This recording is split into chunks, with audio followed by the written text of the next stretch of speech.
تو ہم نے ہمیشہ دیکھا ہے کہ بار کی جو پالیٹکس ہوتی ہے وہ ججز کے جو ہے ڈیسیجنز کو بھی اور بینچز کو بھی جو ہے وہ انفلوئنس کرتی ہوئی آ رہی ہے. مجھے نہیں لگتا کہ یہ بینچ اتنی آسانی سے جو ہے وہ بنے گا.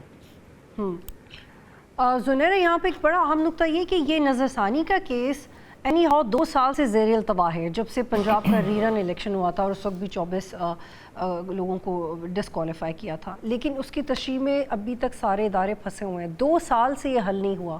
اب آپ کو لگتا ہے کہ یہ حل ہو جائے گا؟ جبکہ being a journalist I think کہ جسٹس منیب نے بھی جو پوزیشن اختیار کی ہے وہ بھی سمجھ سے بالا تر ہے کہ آپ ہی کا دیا ہوا فیصلہ کی تشریح کوئی اور بہتر کیسے کرے گا، وہ اپنے آپ کو اس سے الگ کیسے کر سکتے ہیں، احتجاجاً ہی الگ کیسے کر سکتے ہیں؟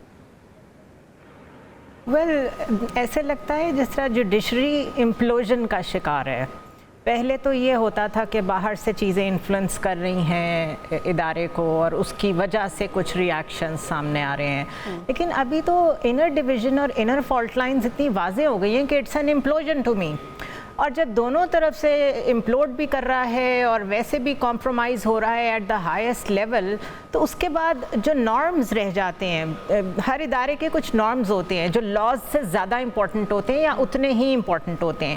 اب نارمز بھی بریک ہونا شروع ہو گئے ہیں، جس طرح ان کو اس میں بیٹھنا چاہیے کیونکہ پہلے بھی تشریح انہوں نے ہی کی تھی جسٹس منیب نے. تو یہ میرا خیال ہے اس کا یہ کہنا بہت مشکل ہے کہ یہ کہاں جا کے معاملہ رکے گا. اور اس سے ذہن میں یہ بھی آتا ہے کہ اگر ابھی اتنی ڈویژن ہے اور اس کے بعد سپریم کورٹ 2 حصوں میں بٹ جاتی ہے، ایک آئینی کورٹ بن جاتی ہے اور ایک دوسری رہ جاتی ہے، تب کیا ہوگا؟ تب بھی یہ دونوں کورٹس پھر آپس میں اسی طرح ججز ٹکرا رہے ہوں گے. ایک کہے گا کہ اس کی تشریح یہ ہے، دوسرا کہے گا میں اس کی یہ تشریح نہیں مانتا، بیکاز جو دوسری کورٹ ہوگی آئینی کورٹ کے نیچے وہ اپنی ساری انسپریشن تو ادھر سے ہی ڈرا کر رہی ہوگی. تو یہ کلیشز بہت آگے تک جاتے نظر آ رہے ہیں اور اب ججز کو لگتا ہے اس بات کی پرواہ بھی نہیں رہی کہ جو پبلک پوسچرنگ جا رہی ہے وہ کتنی ڈیمیجنگ ہے ادارے کے لیے بھی اور ویسے بھی. ایک سوشل جسٹس سسٹم ہے، ایک سسٹم نے چلنا ہے ججز کے فیصلے کی بیس پہ. تو everything seems to be compromised اور nobody seems to be bothered about it. ٹھیک ہے عادل صاحب، آپ کو یاد ہے کہ یہ ڈبیٹ تھی کہ پارلیمانی کمیٹی کا اختیار ہو یا پارٹی کے سربراہ کا اختیار ہو، اور اس وقت اس ڈیبیٹ کے بعد یہی نتیجہ نکلا کہ آپ منرف اراکین کا ووٹ کاؤنٹ نہیں کریں گے. اس کی چاہے جو بھی تشریح ہو، لیکن کیا یہ ڈیبیٹ یہاں پہ آ کے دوبارہ رک جائے گی کہ پارلیمانی کمیٹی زیادہ اہم ہے؟ کیونکہ ایک طرف ججز کا رفٹ اور ان کی لڑائی تو ہے، لیکن وہ جمہوری بحث بھی اوپن اینڈڈ رہ گئی ہے کہ پارلیمانی کمیٹی کا زیادہ اختیار ہے یا سربراہ کا زیادہ اختیار ہے. ہم 2 سال پیچھے چلے جائیں گے اگر justice Munib definitely he is not going to reverse what he wrote, لیکن اگر وہ اس پہ بات بھی نہیں کریں گے تو کنفیوژن کیسے ختم ہوگی عادل صاحب؟ دیکھیں، ثاقب نثار کی کورٹ نے جب سینٹ کا الیکشن تھا تو انہوں نے ایک فیصلہ دیا تھا جس میں نواز شریف صاحب نے جن سینیٹرز کے زیر دستخط جو ہے ٹکٹس جاری کیے تھے ان کو سب کو منسوخ کر دیا تھا اور ان کی پارٹی کی جو سربراہی ہے وہ بھی فارغ کر دی تھی. اس وقت پارٹی صدر کو امپورٹنس دی گئی تھی.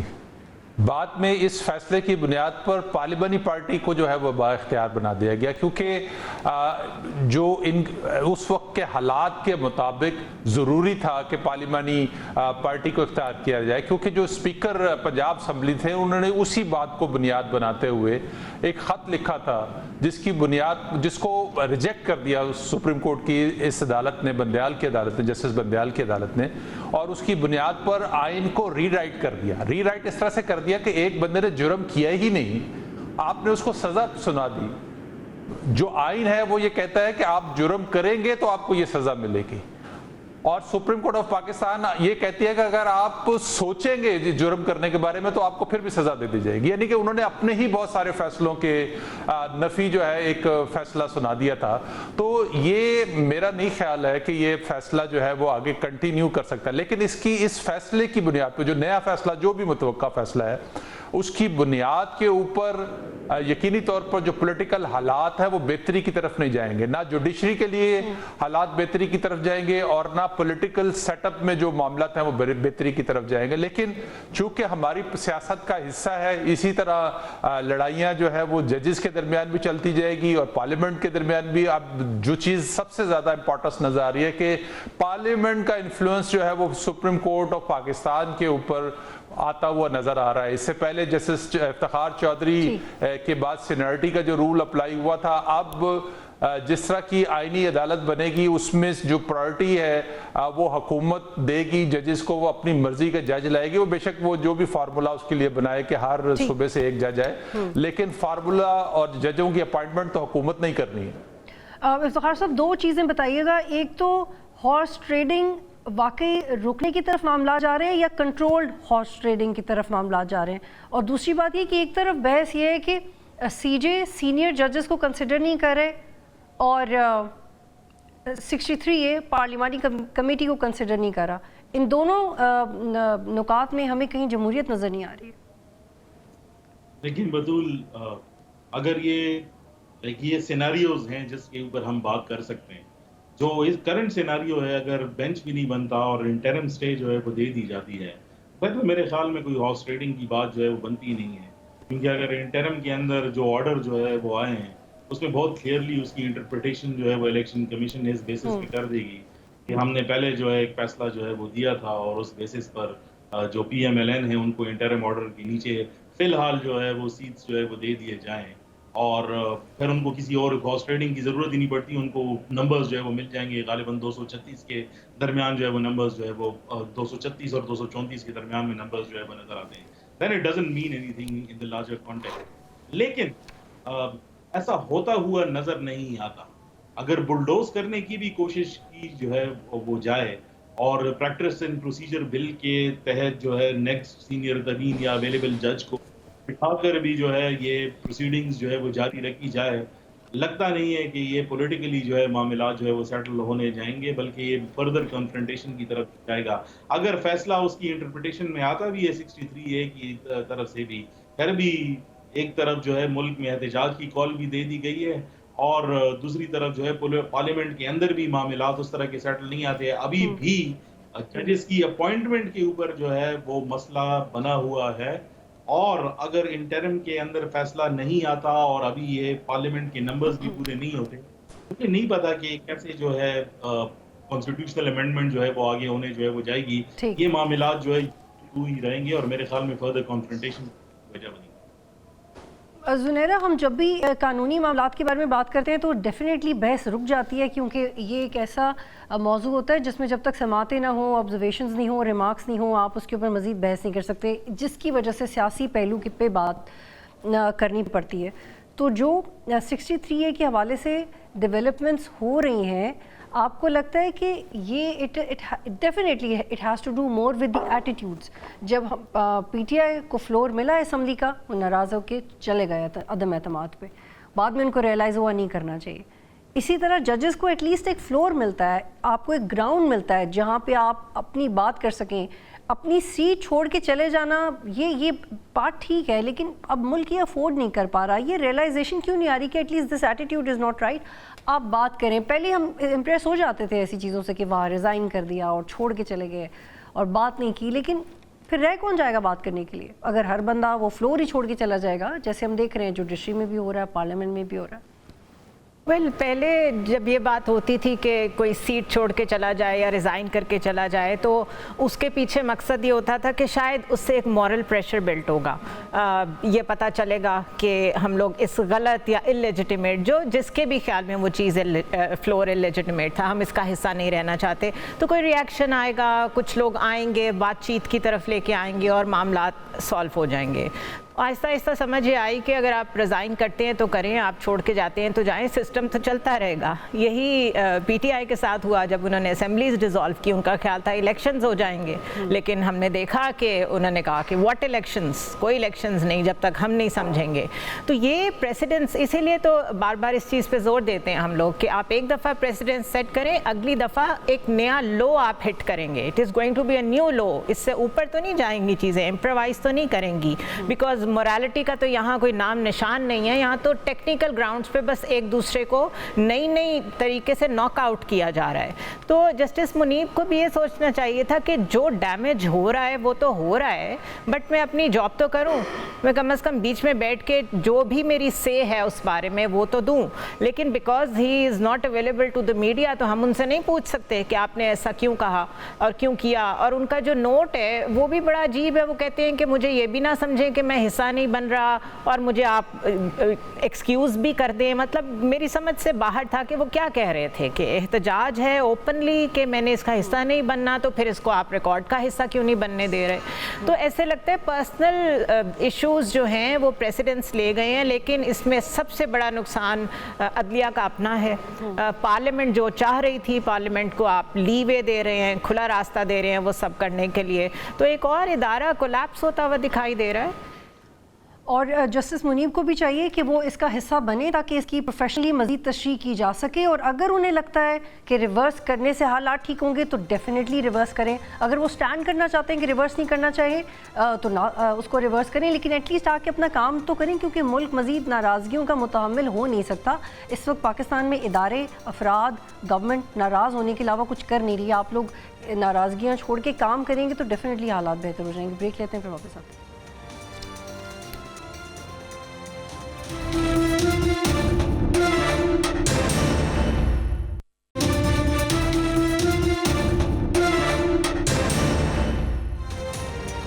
پروگرام میں خوش آمدید. آپ دیکھ رہے ہیں ڈائریکٹ لائن, اور اب اپنے اگلے موضوع کی طرف بڑھتے ہیں, اور وہ یہ ہے کہ کیا پاکستان تحریک انصاف کی نئی سیاسی اسٹریٹجی جو کہ مستقل احتجاجی ہے, ایگریسو ہے, جس میں گالم گلوچ بھی ہے, بہت سارا غصہ بھی ہے, اور اب لگتا یہ ہے کہ پی ٹی آئی نے اس کو کنٹینیو کرنے کا فیصلہ کر لیا ہے, کیونکہ جس احتجاج کی پی ٹی آئی بات کر رہی ہے اس کا فائدہ تو ماضی میں ان کو نہیں ہوا سیاسی طور پہ, لیکن وہ اسے کنٹینیو کیوں کرنا چاہ رہے ہیں, اس پہ بات کرتے ہیں. زنیرہ, کیوں کر رہی ہے ایسے پی ٹی آئی؟ علی امین گنڈا پور صاحب کے بیانات انفیکٹ میں آپ کو پہلے سنواتی ہوں, آپ سنیں کہ وہ بجائے کہ ان کے بارے میں تو پنجاب گورنمنٹ کہہ رہی تھی کہ سافٹ ویئر اپڈیٹ کر لیا, لیکن یہ اس کے بالکل برعکس ہے. سنیں.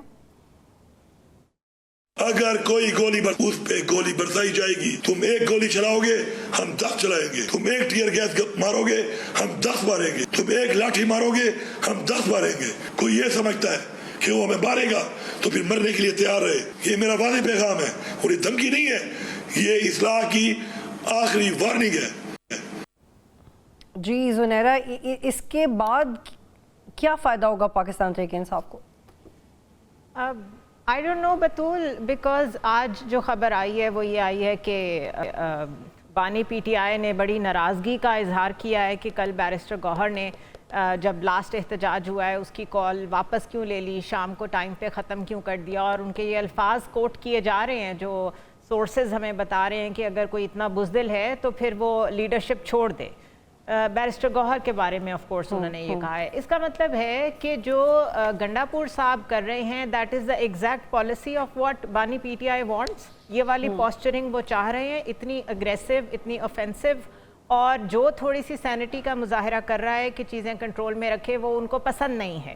اور آئی واز آلسو تھنکنگ کہ ایک طرف پہلے ہی یہ معاملات چل رہے ہیں کہ کس پارٹی میں کتنی جمہوریت ہے, اور اگر آپ نے چیئرمین بنایا ہی ہے ان کو تو آپ جیل میں بیٹھ کے کہہ رہے ہیں ان کو ہٹائیں, ان کو فارغ کریں, یہ ورڈز آپ یوز کریں. اٹ مینس کہ پارٹی میں پھر کوئی لیجیٹیمیسی تو نہیں ہے, کسی بھی پوزیشن پہ کوئی اور بیٹھ جائے, بات تو پھر صرف بانی پی ٹی آئی کی چلنی ہے, چاہے وہ جیل سے چل رہی ہو, جیل سے باہر چل رہی ہو.